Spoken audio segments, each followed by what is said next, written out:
አሰላሙ አሌይኩም ወረህመቱላሂ ወበረካቱን። ውድና የተከበራችሁ ውድ ቤተሰቦቼ እንዴት ናችሁልኝ? አለሁኝ አልሐምዱሊላህ። ክርስቲያን ወገኖቼ ሰላም ሰላም ብያለሁ። ውድ ቤተሰቦቼ ለቤት አዲስ ከሆናችሁ ሰብስክራይብ አድርጉኝ። ቪዲዮን ስጀምሩት በላይክ ጀምሩት። ቪዲዮን እስከ መጨረሻ እዩት። ስለ ሉል ጉዳይ አዲስ ነገር ይዤላችሁ መጥቻለሁ። ቪዲዮን እስከ መጨረሻ ተከታተሉኝ።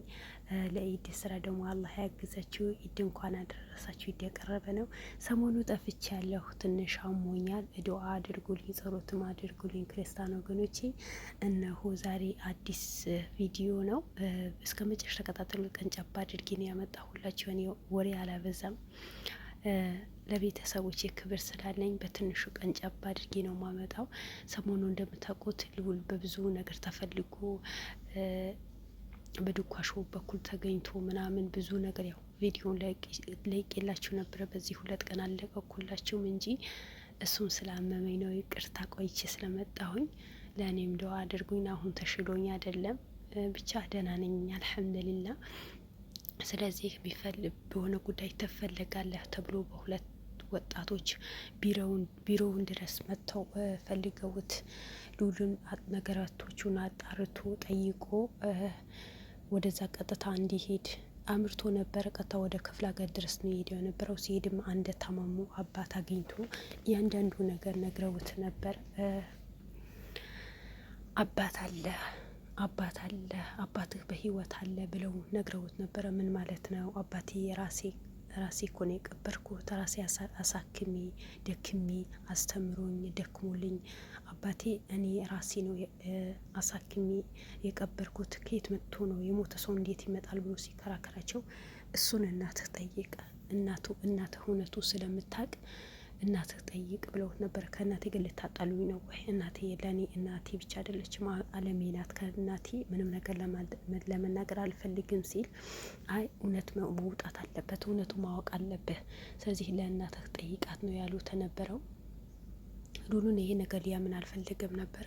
እከሌ ያሉ ጠይቅ ተብሎ ነበረ። ከዛ በኋላ አባቱ ማን እንደሆነ እንዴት እንደሆነ እያንዳንዱ ነገር አስረድተውት ነበር። ያው ቪዲዮ ባለቅላችሁም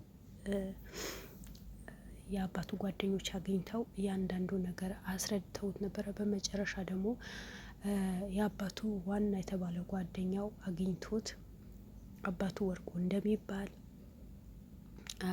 አባቱ የመጀመሪያ ሞተ አቶ አንጋቸው እንዳልሆነ ትክክለኛ አባቱ ወርቁ እንደሆነ አጋጣሚ የሉልን እናት መጀመሪያ ከባልዋ ጋር ተጣልታ በተለያዩ ሰዓት ይሄ ወርቁ የሚባለው የሉል አባት መቶ በመሀል ገብቶ ነው እሱም ሳትፈልግ በግዳጅ አስገድዶ ነው የደፈራት ነው ያለው። ስለዚህ ሉል የ1 ወር ጽንስ ሆና ነው መልሳ ከመጀመሪያ ባልዋ ጋር ታርቃ በስነሳት ተጋብቶ የኖሩ ተነበረው። ማንም የሚያውቅ ሰው የለም ነው አባትህ የሞተው ሳይሆን ወርቁ ነው ብሎ ነው የነገሩት ሉልን። እኔ ሉልን መከታተል ከጀመርኩኝ 3 አመት ሊያልፈኝ ነው። አንድ ቀን ሉል እንደዚህ አልቅሶ አይቼው አላውቅም። እንኳን ታግቶ ከከብቶች ጋር አንድ ላይ የከብቶች እረኛ ያሰሩት ሰዓት ሉል እንደዚህ አላለቀሰም። እንደዚህ አልቅሶ አላየሁትም። ታሞም ፓራላይዝ ሆኖም እንደዚህ ሆኖ አላየሁትም። እውነትም የመጨረሻ ልብ የሚነካ ነገር ነው። ልብ የሚሰብር ነገር ነው። አይምሮ የሚነካ ነገር ነው። ለማመንም የሚከብድ ነገር ነው።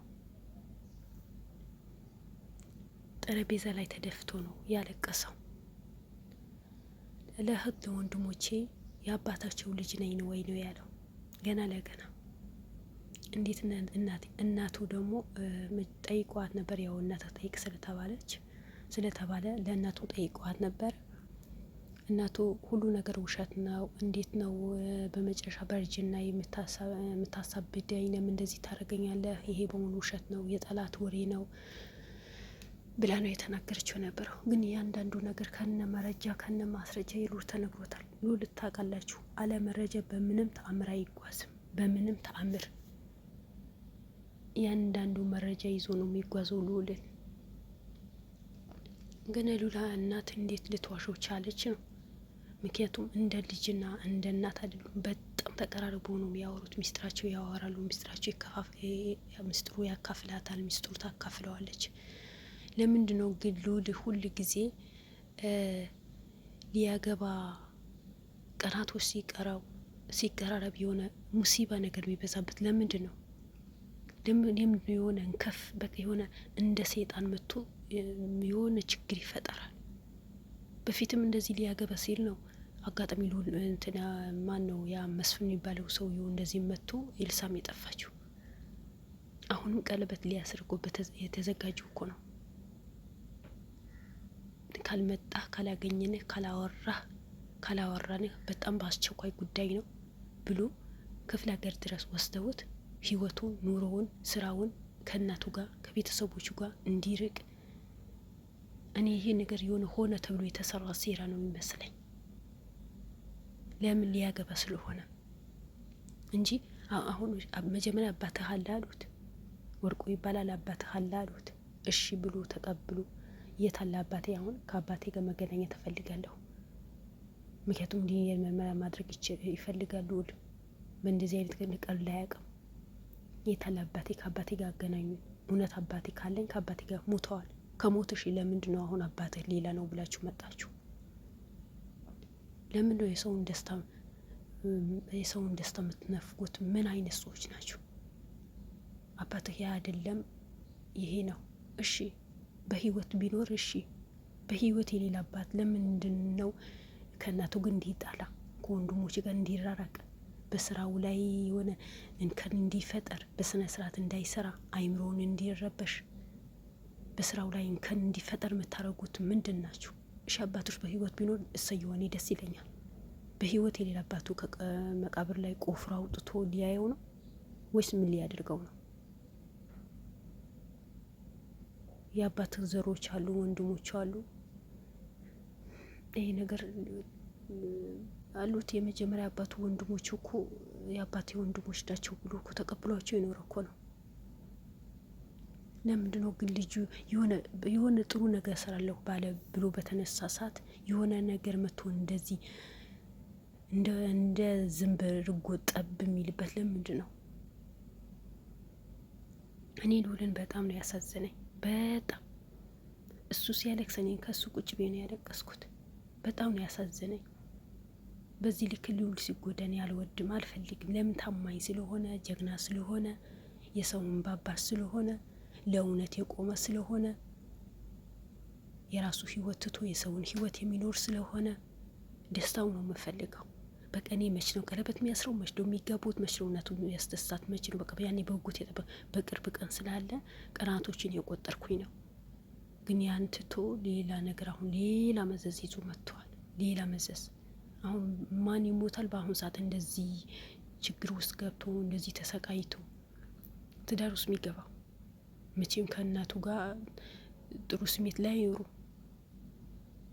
መጋጨት የሚባል ነገር አለ። ለምን እስከዚህ ድግሜ ድረስ እንዴት ደበቅሽኝ ብሎ ሰው ያውቀዋለች አታውቀውም? ወላሂ አለም አላህ ነው የሚያውቀው። ለምን በዛ ሰዓት ለምን አልተናገራችሁም? አይ የመጀመሪያ እንዳያደርጋቸውን ኃይለኛ ስለሆነ ከወርቁ ጋር ይገዳደላሉ ወይስ እንደዚህ ይሆናሉ ብለን ፈርተን ነው ያልተናገር ነው። እሺ አሁን ምን ሊያደርግ ነው ልዑል? ምን ያደርግ አሁን? አባቱ በህይወት ላይ አይንከባከቡ አባቴ ብሎ አባትነቱ አይቀበለው። የለም ሞተዋል። ያሳደገው አባቱ ሞተዋል። ወላጅ አባቱ ሞተዋል።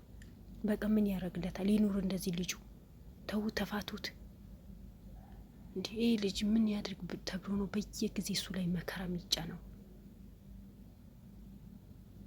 ለምንድነው በየጊዜ ከስርስር የምትከታተሉት? ኧረ ሰው ያለ እኔም አሁን የራሴ ህይወት ሳይሆን የልዑልን ህይወት ነው ያሳዘነኝ። አንዳንዴ የራሷ ያረረ ሰውን ታማ ስላለች የሚባል ነገር አለ አይደል? እኔ እንደዛ ነው የሆንኩት። ለምን በቃ የሆነ ሁል ጊዜ ደስታ ይካፈላለሁ፣ ደስተኛ ሆናለሁ ባለሳት የሆነ ነገር መጥቶ ይረብሸዋል። የሆነ ከፍ ነገር አያጣውም። ለነገሩ ለጥሩ ሰው ዱንያ መች ትሆንለታለች? ለአጭበርባሪ ሰውን የሚያጠፉ፣ የሰውን ገንዘብ የሚዘርፉ፣ በሴት ህይወት ላይ የሚጫወቱ፣ በእናት ላይ የሚጫወቱ፣ በአባት ላይ የሚጫወቱ፣ የሰውን ብር ዘርፈው የሚኖሩ፣ የሰውን ንብረት ዘርፈው የሚኖሩ ናቸው በአሁኑ ሰዓት የሚሆንላቸው። ለጥሩ ሰዎች እኮ መቼም አይሆንላቸው። ነገር ግን መቼም ቢሆን አንተ ወድቃ አትወድቅም። ለእውነት ስለምትሰራ፣ ለእውነት ስለምትቆም፣ ለሀቅ ስለምትቆም ለእናቶችን ድዋ ጸሎትም አይጥልም። ከችግር በኋላ ምቾት አለ። እንደ ዛሬ ተከፍተሃል፣ ነገ ደስተኛ ትሆናለህ። ወይ ነገር ውሸት ሊሆን ይችላል፣ አይታወቅም። ወይ አቶ ኤፍሬም ሴራ ሊሆን ይችላል።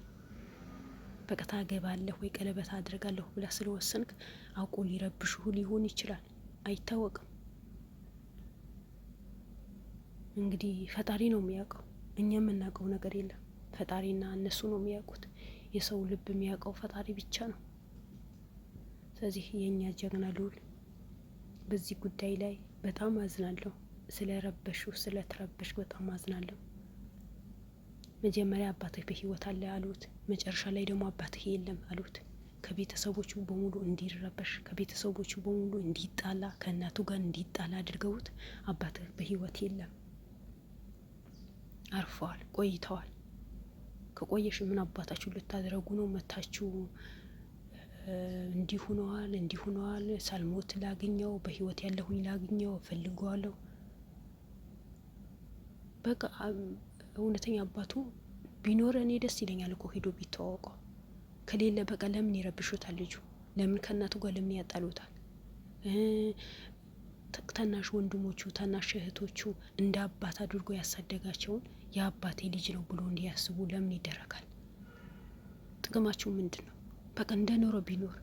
አሁን እኮ ከራሱ አልፎ ከቤተሰቦቹ አልፎ የሌላ ሰው የተረፈ ጀግና እኮ ነው። የሌላ ህዝብ የተረፈ፣ የሌላ እናት፣ የሌላ አባት፣ የሌላ ወንድም የተረፈ ጀግና ወጣት እኮ ነው።